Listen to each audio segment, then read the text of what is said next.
شفیق ایک نہایت شریف انسان تھے۔ شادی کے 2 سال پرسکون گزر گئے۔ ایک دن میری ساس اسی گاؤں جا نکلی جہاں میری اور بابر کی بچی نے جنم لیا تھا۔ کسی نے اس کو مجھ پر ظلم کی داستان سنائی تو وہ ہکا بکا رہ گئے۔ اس نے کہا کہ میری بہو کی تو کوئی بچی نہیں ہے، یہ کیا معاملہ ہے؟ وہ معاملے کی تحقیق میں لگ گئی۔ اس نے بڑی چالاکی اور ہوشیاری سے کام لیا اور مجھ سے پوچھا اور اس کو میرے پاس لانے کا وعدہ کیا۔ ساس کا محبت بھرا رویہ دیکھا تو اس کی چال کو نہ سمجھ سکی۔ یہ بھول گئی کہ یہ ماں نہیں ساس ہے۔ بس وہ دن میری زندگی کے سکون کا آخری دن تھا۔ میرے خاوند کو انہوں نے بتا دیا۔ اس کے بعد دن رات کے تانوں نے میری زندگی اجیرن کر دی۔ میرے بھائی کی شادی پر بھی ان لوگوں نے مجھے میکے نہ جانے دیا۔ کہہ دیا کہ اب تم میکے سے کوئی تعلق نہ رکھو گی اور وہاں کبھی نہ جاؤ گی۔ ہم تو سمجھے تھے تم پر ظلم ہوا ہے، ہم کو کیا خبر تھی کہ اس سے آگے بہت کچھ ہو چکا ہے۔ اب نہ تمہارے میکے سے کوئی یہاں آئے گا اور نہ تم وہاں جاؤ گی۔ رو رو کر میرا برا حال ہو گیا۔ اب میں اپنے میکے کی دہلیز پر کیسے قدم رکھ سکتی تھی؟ وقت گزرتا رہا، میں گیلی لکڑی کی طرح جلتی بجھتی اور سلگتی رہی۔ شفیق احمد اور اس کے گھر والوں نے مجھے کبھی میکے جانے نہ دیا اور نہ ہی گھر کا سکھ دیا۔ میں بس ان کے گھر کی خدمت گار کی حیثیت سے رہتی تھی کیونکہ آگے بھائیوں کا ڈر تھا۔ بابر سعودی عربیہ چلا گیا اور واپس نہیں لوٹا، لیکن اپنی معصوم بچی کو غم مجھے دیکھنا پڑا۔ جس عورت نے میری معصوم بچی کو گود لیا، اس نے اس کا نام گلناز رکھا تھا۔ وہ کوئی اچھی عورت نہ تھی۔ اس نے اپنے طریقے سے اس کی پرورش کی اور اس کی شادی ایک اپنے واقف کار گھرانے میں کر دی۔ میری بیٹی بہت خوبصورت تھی، اس لیے بہت سے اچھے گھرانوں سے اس کے رشتے آتے تھے۔ خدا جانے اس عورت نے اس کا رشتہ ظہور سے کیوں کیا۔ وہ ایک غریب اور مزدور پیشہ تھا، لیکن اس کا بانجا قاسم ایک امیر آدمی کا بیٹا تھا۔ جب گلناز کا نکاح ظہور سے ہو گیا، اس کا بانجا بھی گھر آنے لگا۔ اب اس عورت کو خیال آیا کہ میں نے غلط کیا ہے۔ بجائے ماموں کے میں گلناز کو قاسم سے بیاتی تو اچھا تھا۔ آج لڑکی بھی عیش کرتی اور میں بھی۔ اتفاق کے قاسم کو بھی گلناز اچھی لگتی تھی۔ رشتہ داری کی وجہ سے قاسم کے گھر آنے جانے کو ظہور نے بھی برا نہ سمجھا۔ وہ یہی سمجھا کہ شاید میرا خیال کرتے ہوئے بانجا سودا سلف لانے کو اپنی ممانی کے پاس آتا ہے، جبکہ گھر میں وہ عورت گلناز اور قاسم کے درمیان کوئی اور ہی تعلق بنا چکی تھی۔ اس سے پہلے کہ اس تعلق کا کسی کو علم ہوتا، گلناز اور قاسم گاؤں چھوڑ کر نکل گئے۔ ان کے چلے جانے کے بعد اس عورت نے شور مچا دیا کہ ظہور احمد میری بیٹی کو طلاق دے، کیونکہ اس کا بانجا گلناز کو لے گیا ہے۔ یہ گاؤں گاؤں شہر شہر چھپتے رہے کیونکہ ظہور نے ان دونوں کو قتل کرنے کی ٹھان لی تھی۔ کچھ دنوں بعد ہی قاسم گرفتار ہو گیا اور گل اکیلی رہ گئی۔ اس نے اپنی منہ بولی ماں کو پیغام بھیجا کہ میں اکیلی رہ گئی ہوں، اب تم میرے پاس آ جاؤ۔ ماں اس جگہ چلی گئی جہاں گلناز تھی۔ ایک روز اچانک محلے والوں کو معلوم ہوا کہ ان عورتوں کے گھر کوئی مشتبہ شخص آتا ہے۔ انہوں نے ماں بیٹی سے معاملے کا کھوج لگایا اور ظہور کو ان کے معاملے سے آگاہی دی۔ اگلے دن ہی ظہور احمد کا چھوٹا بھائی منظور احمد اور ساس ان کو لینے آ گئے۔ انہوں نے کہا جو بھی ہوا لیکن ہم گلناز کو عزت بنا چکے ہیں، یہ ہماری بہو ہے، ہم نے معاف کیا، اب یہ ہمارے ساتھ گھر چلے۔ مگر لڑکی نے جانے سے انکار کر دیا۔ ظہور کو بھی ضد ہو گئی تھی کہ ایک بار تو بیوی کو ضرور گھر لانا ہے، اس کے بعد جو چاہے اس کا میں حشر کروں۔ وہ ہر دوسرے تیسرے دن ماں اور بھائی کو ان کے پاس بھیجنے لگا۔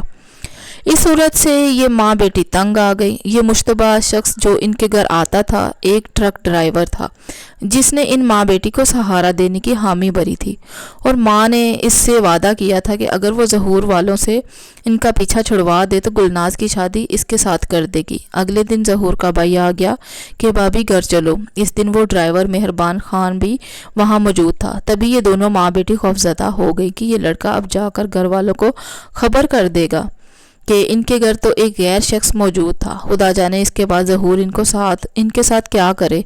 بس انہوں نے منظور کو بٹھا لیا اور کہا تم بیٹھو، ذرا انتظار کرو، تمہاری بھابھی ابھی تیار ہو کر ساتھ جاتی ہے، جب تک آپ لوگ چائے پیو۔ وہ اس کو باتوں میں لگا کر جٹ پٹ چائے بنا کر بھی لے آئی۔ اس نے چائے میں نشہ آور دوا ملا دی تھی جس کے پینے سے منظور پر غنودگی طاری ہو گئی۔ وہ لیٹ گیا اور بے ہوش ہو گیا۔